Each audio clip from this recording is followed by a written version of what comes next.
Welcome to the Joy Lab podcast, where we help you uncover and foster your most joyful self. Your hosts, Dr. Henry Emmons and Dr. Amy Prasek, bring you the ideal mix of soulful and scientifically sound tools to spark your joy, even when it feels dark. When you're ready to experiment with more joy, combine this podcast with the full Joy Lab program over at joylab.coach. Hello, I am Henry Emmons, and welcome to Joy Lab. And I'm Amy Prasek. So here at Joy Lab, we infuse science with soul to help you uncover joy. To do that, we focus on building the elements of joy. Those are the positive emotions and inner states that become the building blocks for a joyful life. The element for this episode is curiosity, and we're working on presence, Presence. I got to spell it. The first aspect of deep listening, and also a great tool to cultivate curiosity. So Henry laid out these aspects in one of his books, The Chemistry of Calm. So being present is the practice and state of holding our attention to what's around us.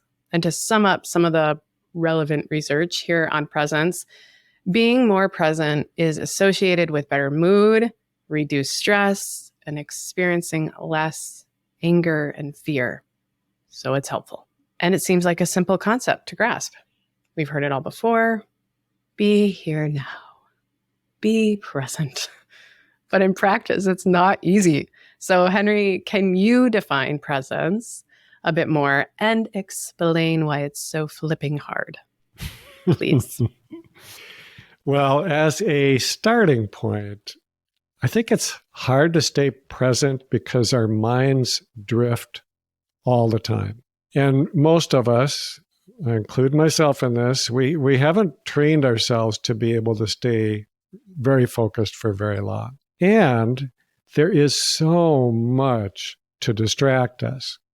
I think today more than ever, we live in a world of distractions. But at a deeper level, I'm actually not sure this really is such a simple concept. It certainly doesn't seem easy to achieve presence, but I'm not even sure it's that easy to understand it. I think we vaguely associate presence with being in the moment, but really, what does that actually mean? So let me refer to this quote that is pretty famous. It's from James Joyce, and it's actually the opening line to his novel called Dubliners. And here's how it reads. Mr. Duffy lived a short distance from his body. So the book goes on to describe Mr. Duffy as kind of a dull bureaucrat. He was emotionally flat. He was kind of disconnected, both from his body and from his feelings. You might say he's kind of living a half-life. Now, in the book, of course, Mr. Duffy, he gets a very vivid portrayal, and he is at one end of the spectrum. But he's a pretty good example of not being present to your life, at least not in a really complete way.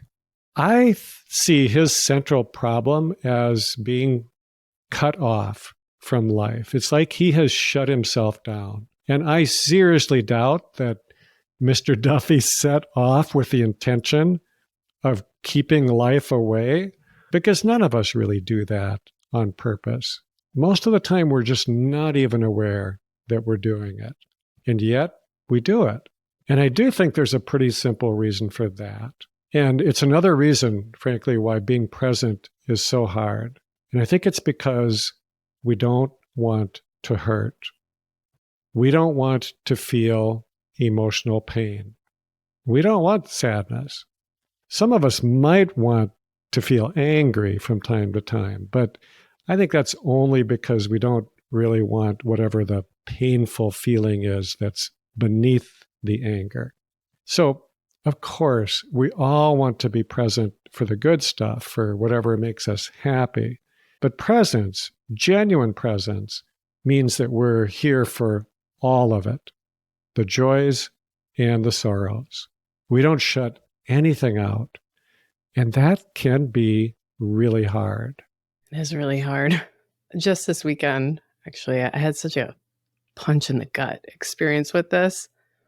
I'll tell a story. I was at a fundraising event and they had a bingo thing, but there were all these complicated ways to win. So it wasn't just a straight line or it's like geometry, bingo geometry.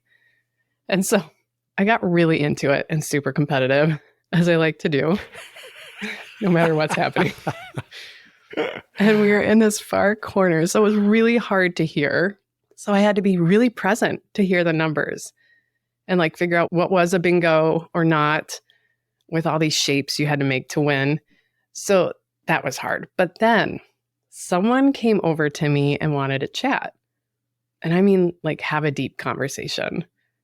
This person knew I worked in mental health, and I could tell that they wanted to have a conversation about mental health, like right there in the middle of that bingo competition.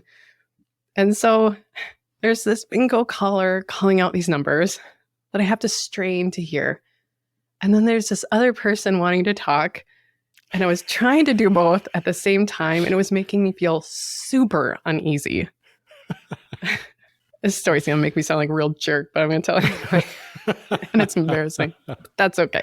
So I was feeling extremely guilty that I wasn't giving this person my full attention. And at the same time, I know it sounds ridiculous, but I did not want to miss the bingo numbers that were being called. And after like 3 or so minutes of this, the person left, which just like hit me in the stomach. Of course they left. I was not paying attention. So actually, in some ways, right, it seems like an attention problem I was having.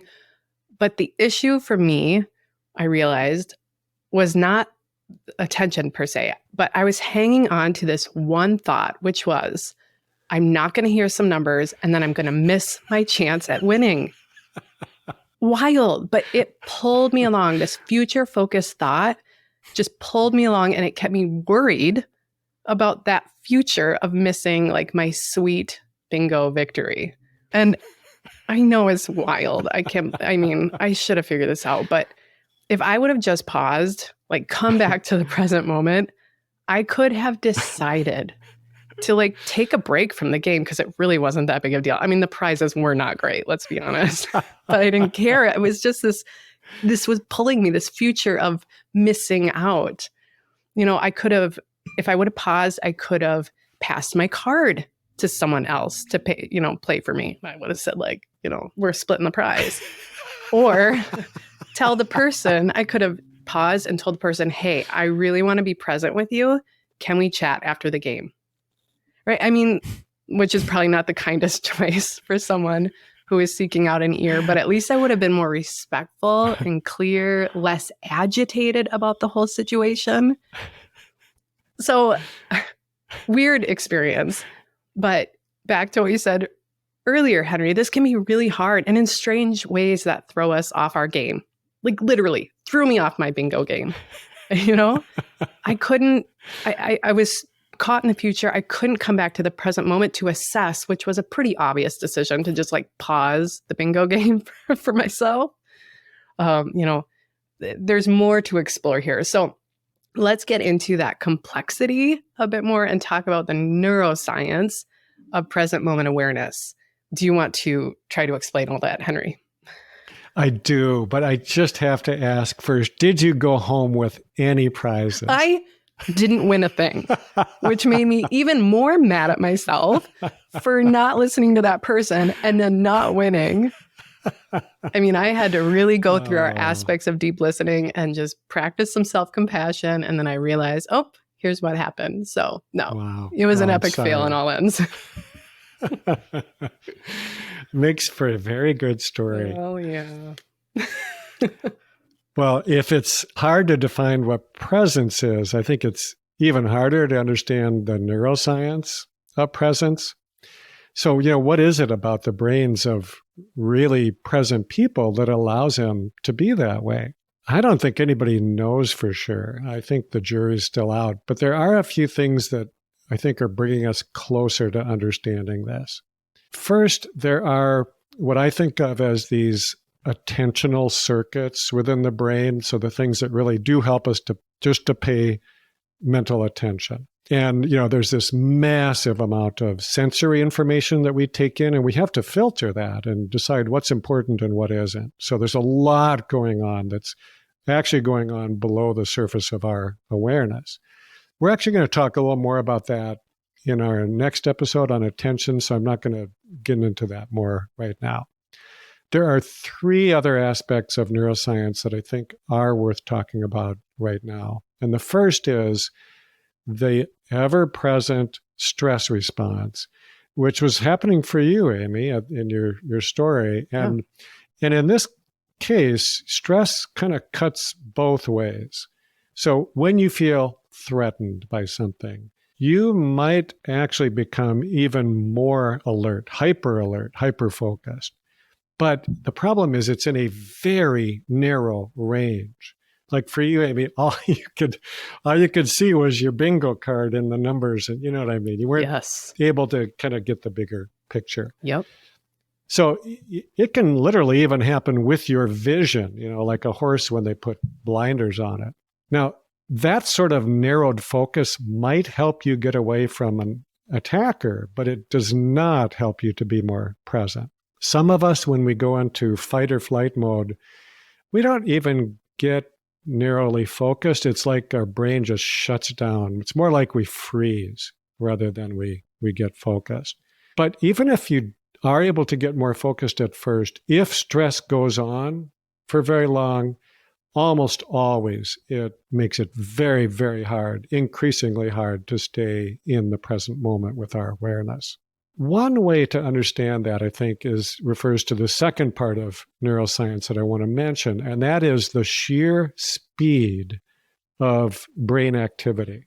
The different parts of our brain are constantly talking with one another, and they need to do that in order for us to stay functional and even to stay present. So energy is always flowing through these different brain circuits, and they're sharing information like from one node or one center to another.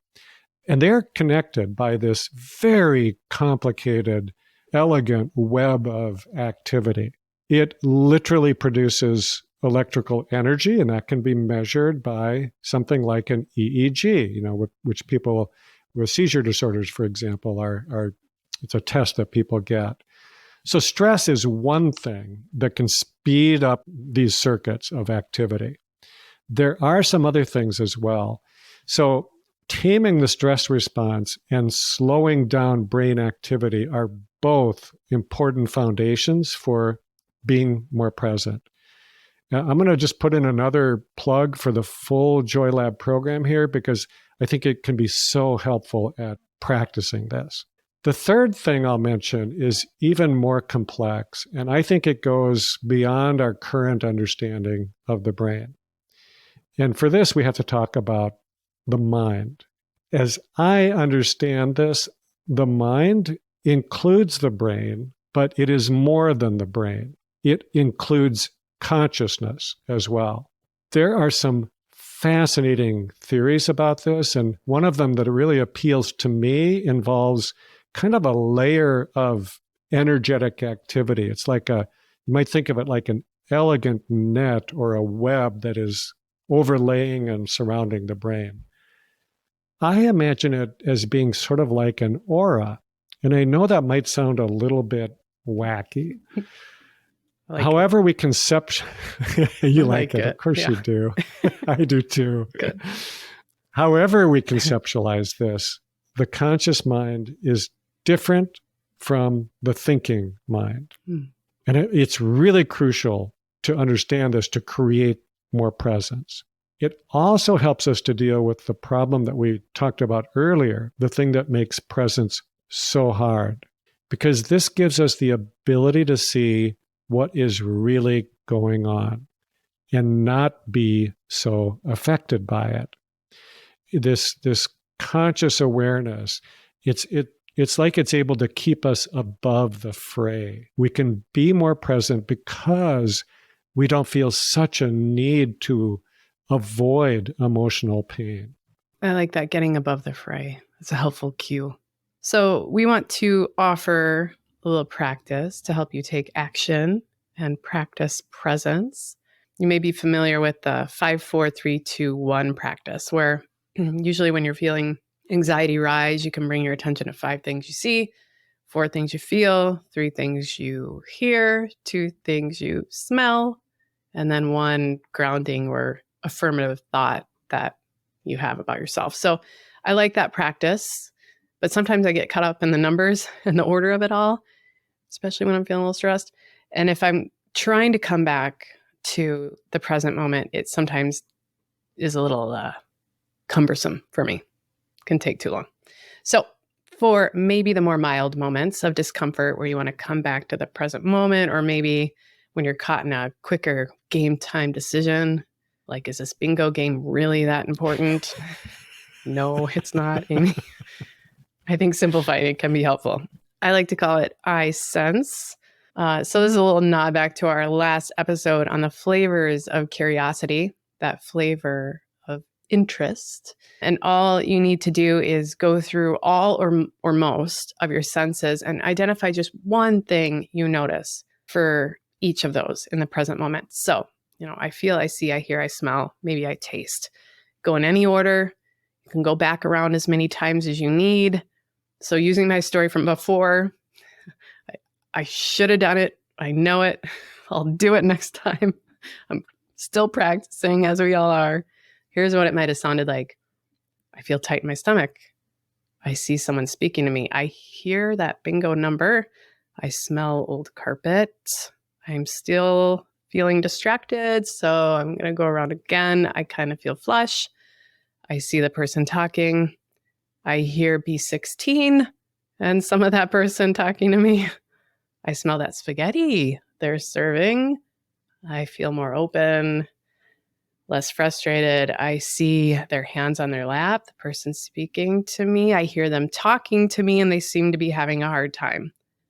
Now I'm back in the moment and I can make a decision because I'm out of my future thought loop of worrying about missing out on winning. And now I'm back. I have a better sense of what's going on and I can make a choice. I love it, Amy. And I love how you simplified it.